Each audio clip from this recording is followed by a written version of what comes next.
What's up, guys? I was having some time with the Lord, and He led me to read 2 Samuel chapters 11 and 12. Specifically in that story, the time after David already became king, and he set up Uriah to be killed so that he can have Uriah's wife Bathsheba.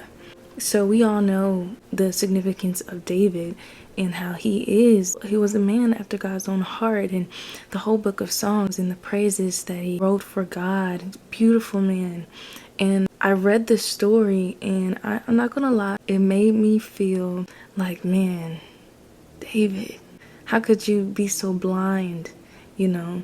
But that's just the truth of it. As I was reading chapter 11, where it started off with David, he was on the rooftop and he just happened to glance over and see this woman bathing. So it started because he allowed the enemy to get in through that small opening. Recently, I've had an encounter with God, and he showed me what happens when we do open those small openings to the enemy and how much further and longer he would take us. See, in our mind, it's just something that's tiny, something small, but that's how it starts, and it becomes like a whole unraveling of an onion. See, these are the things that the enemy does. This is how he slowly and subtly tries to infiltrate our lives. For me, there were times with my walk with God, even after I rededicated my life to Him, where I was swayed a different direction and distracted by something that I allowed the enemy to come in with. So for me, it was just, oh, I'm just going to start socially drinking. And then I started drinking a lot. I'm just going to socially smoke. I started smoking a lot, and it became a part of my schedule. And see, I never had the intent for it to be that, but because I opened the door, that small little opening, the enemy took me a lot further and a lot longer than I intended to go. And of course, I believe Romans 8:28, all things do work together, but I wasn't using my authority. You know what I mean? I just let the enemy just come in. See, the reason why the enemy can't just bombard our lives is because Jesus gave us authority to have dominion over the earth. When we believe in Jesus, He gave us dominion over the enemy's camp, the kingdom of darkness as well. So when these things try to come, when the enemy tries to come at us with certain things, we can tap into that authority and say, nope, enemy, you don't have that authority to try to sway me to go an opposite direction. And recently, I was just saying, I had an encounter with God. He had to wake me up because I was starting to myself become too familiar with Him. And I would still go back and forth into sin cycles, lukewarm. And I'm just going to be honest. And although I knew like I'd be forgiven, I was starting to slowly, not intentionally, but I was starting to slowly take His grace and His mercy for granted until He showed me. See, the enemy's sole purpose and job, day and night, all these demons do is try to get us to go the opposite direction of where God's trying to get us to go, to shift our perspective from Him to us. And usually what's the basis of all sin? Our perspective that shifts from God to us. You know what I mean? And that's literally how it starts. He would start to make sin look good. He would start to make something that is actually decayed, but He would sell it in a way that makes it look good, and we fall for the trick. And before you know it, we're back down in the same sin cycles that God just delivered us from. I'm so thankful for God's mercy and His grace. But I just wanted to share, what He showed me. Demons, they look for anything, any opening that you give them.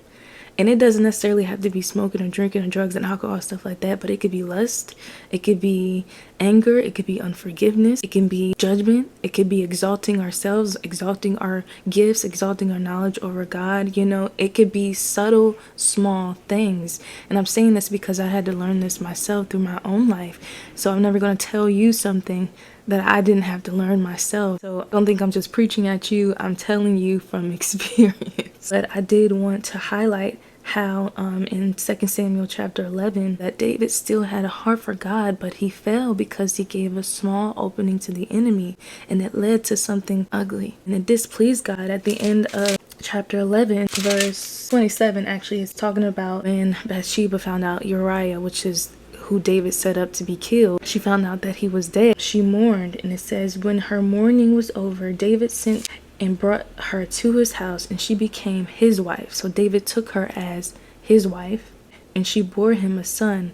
But the thing that David had done displeased the Lord, and because of that, the son that she bore died. But it took Nathan coming to him, the prophet Nathan, with a parable for him to see the wrong, the error in his ways. Once he said that, David woke up and he realized that he displeased God. So I'm saying even someone as great as David fail too if we're not careful, if we're not watching these subtleties of the enemy. I'm not saying that David is a bad person. That thing should not be held against him. But it just goes to show that even people who were greatly used by God can still make mistakes. They're not perfect, and we shouldn't hold that against them. God is merciful, and we all fall short, but I'm so thankful for his mercy and his grace. See, even for me, and I know in my own life, I was starting to take his grace for granted, not intentionally, but I wasn't seeing the dangers in what I was doing. I was choosing. I would say, oh, well, God, forgive. I can casually do this.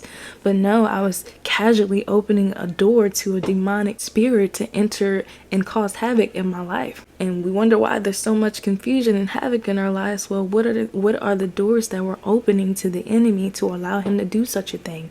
And like I said earlier, he can't just come in and bombard our lives. He has to look for our agreement. He has to look for an opening, a way to get in. So you understand that the kingdom of darkness, their sole purpose, night and day, is to seek whom they may devour. Even Christians, anybody who they can devour. The enemy knows that his time is short, but if he can bring us with him, job well done for them. Don't give place to the enemy. Watch the subtle openings, those subtle doors to your heart. Watch that. When God showed me that, I saw it, like how it was happening. I mean, these demons, man, they would, if you give them a little tiny opening, they will stretch it and keep you. They would do everything they can to keep you from getting back into alignment. I saw it, and once I saw it, it woke me up. Not out of fear, but out of reverence for the Lord, because I started to recognize, even throughout my sin and me taking his grace for granted, he still had so much grace and mercy on my life, even while I was in my sin. I feel like I heard that on my life, but it wasn't in my reality. It didn't become true to me until I realized my own doing. And that's why I always say, I'm so undeserving to even be considered to be used by him.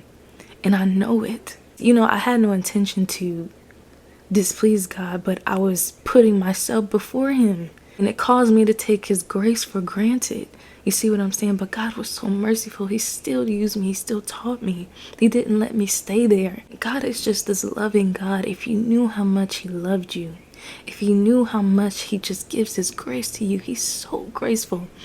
And I wanted to fast forward to the scripture where it says in 2 Corinthians chapter 12, verse 7 through 10. I'm going to read it real quick. And this passage is titled, "The Thorn in My Flesh." Verse 7, "And lest I should be exalted above measure by the abundance of the revelations, a thorn in the flesh was given to me, a messenger of Satan to buffet me, lest I be exalted above measure. Concerning this thing, I pleaded with the Lord 3 times that it might depart from me. And he said to me, My grace is sufficient for you, for my strength is made perfect in weakness. Therefore, most gladly, I would rather boast in my infirmities, that the power of Christ may rest upon me. Therefore, I take pleasure in infirmities and reproaches and needs and persecutions and distresses for Christ's sake. For when I am weak, then I am strong." Paul recognized that there was a thorn in his flesh, and he pleaded with the Lord 3 times, "Take this thorn away from me." And for some of us, I know for all of us, we have a thorn, we have a limp. And sometimes that thorn for me was drugs and alcohol. A thorn for somebody else can be unforgiveness, it could be anger, it could be all different types of things. But we all have some type of thorn. Jesus' answer to Paul about that thorn is, "My grace is sufficient for you. For my strength is made perfect in weakness." After Jesus said that to Paul, if you finish it, he became encouraged again. And he said, "Therefore, most gladly, I will rather boast in my infirmities, that the power of Christ may rest upon me. Therefore, I take pleasure in infirmities, in reproaches, in needs, in persecutions, and distresses for Christ's sake. For when I am weak, then I am strong." See, he had courage again because he realized how active the grace of Jesus was in his life. He realized that he can keep going. He got back up. So don't be bound by what you did wrong. Don't be bound by the mistakes. You know, when David made that decision and plotted to kill Uriah and take Bathsheba as his wife, and she bore a son and his son died, he went and fasted. When his son was born, became ill, he fasted. Then he got the news that his son died. And he got back up. He got back up. And he kept going. You see, don't beat yourself up. Do the work. Go to God. He'll help you. He helped me. See, I'm a witness here. You know, I'm not perfect either. And sometimes I do get in my feelings. Sometimes, yeah, I understand, you know, but you got to get back up, and your answer is there. Your answer is Jesus. His grace is sufficient. That was his answer. When I was in my sin cycles, God still used me. He still taught me. He still got revelation to me. He still protected me, though I did not deserve it. I did not deserve it. I couldn't earn it. But his grace was sufficient in my weakness. He knew I was weak. He knew I was weak because of the door that I opened to the enemy. So my message to you guys today, leave no room for the enemy. But if you do, remember that his grace is sufficient. The good news is his grace is sufficient. I'll talk to you guys soon.